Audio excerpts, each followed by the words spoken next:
Bonjour à toutes et à tous, très heureuse de vous retrouver dans la revue du quotidien national L'Essor dans l'actualité.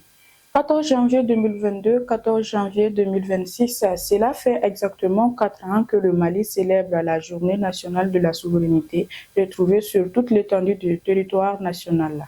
En souvenir de la sortie massive des Maliens de l'intérieur du pays et de la diaspora pour s'opposer aux sanctions de la Communauté économique des États de l'Afrique de l'Ouest, CEDEAO, et de l'Union économique et monétaire ouest-africaine, UEMOA, c'est dans ce cadre que s'est déroulée hier au stade Mamadou Konaté une grande mobilisation citoyenne. L'événement, organisé par le ministère de la Refondation des États, a été présidé par le Premier ministre, le général de division Abdoulaye Maïga.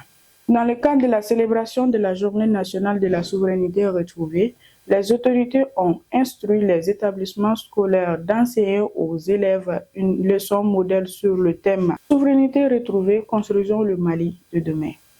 Cette initiative vise à former et à éveiller la conscience citoyenne des apprenants sur les enjeux de la souveraineté nationale.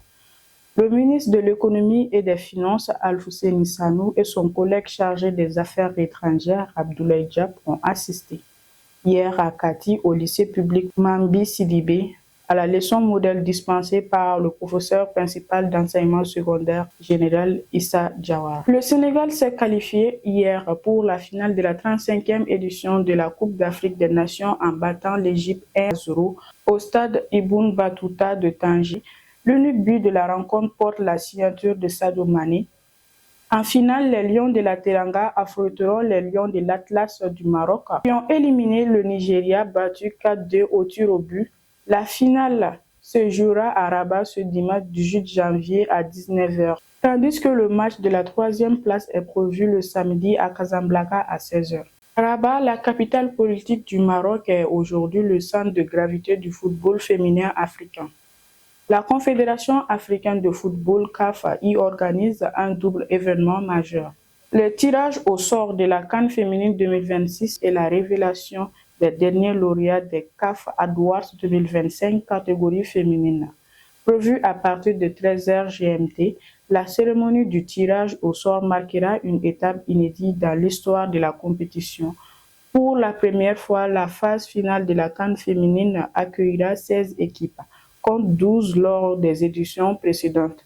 Cette extension témoigne de la progression fulgurante et de la compétitivité croissante du football féminin sur le continent. Le monde du sport malien s'est éveillé ce mercredi 14 janvier 2026 sous le choc de la disparition de Mohamed Soumaré, consultant sportif, décédé à Rabat des suites d'un malaise.